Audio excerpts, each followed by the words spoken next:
French super താരം Kylian എംബാപ്പയെയും Brazilian കൗമാര വിസ്മയം എൻട്രിക്കിനെയും സ്വന്തമാക്കിയതോടെ സ്പെയിനിലെ മാത്രമല്ല യൂറോപ്പിലെ തന്നെ ശക്തരായ ടീമായി മാറിയിരിക്കുകയാണ് റയൽ മാഡ്രിഡ്.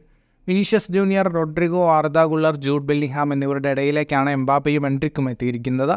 ഇതോടെ ആർക്കൊക്കെ പ്ലേയിങ് 11-ൽ ഇടം കിട്ടുമെന്ന് കണ്ടറിയണം. എല്ലാവർക്കും തുല്യ പരിഗണനയാണെന്ന് കോച്ച് കാർലോ ആൻസലോട്ടി പറയുമ്പോഴും കുറച്ചുപേർ പുറത്തിരിക്കേണ്ടി വരുമെന്ന് ഉറപ്പാണ്. ഈ ഒരു പശ്ചാത്തലത്തിൽ ആർദ ഗുള്ളറിനെ സ്വന്തമാക്കാൻ രംഗത്തെത്തിയിരിക്കുകയാണ് ജർമ്മൻ ചാമ്പ്യന്മാരായ ബയർ ലെവർകൂസൻ. കോച്ച് സാബി അലോൺസോയാണ് ഗുള്ളറിനായി ചരടുവലി നടത്തുന്നത്. തുർക്കി വിങ്ങറെ സ്വന്തമാക്കിയാൽ ലെവർകൂസന്റെ മുന്നേറ്റം ശക്തമാവുമെന്നാണ് അലോൺസോയുടെ വിലയിരുത്തൽ. ഇറ്റാലിയൻ ക്ലബ് AC മിലാനും ഗുള്ളറിനെ സ്വന്തമാക്കാൻ മോഹമുണ്ട്.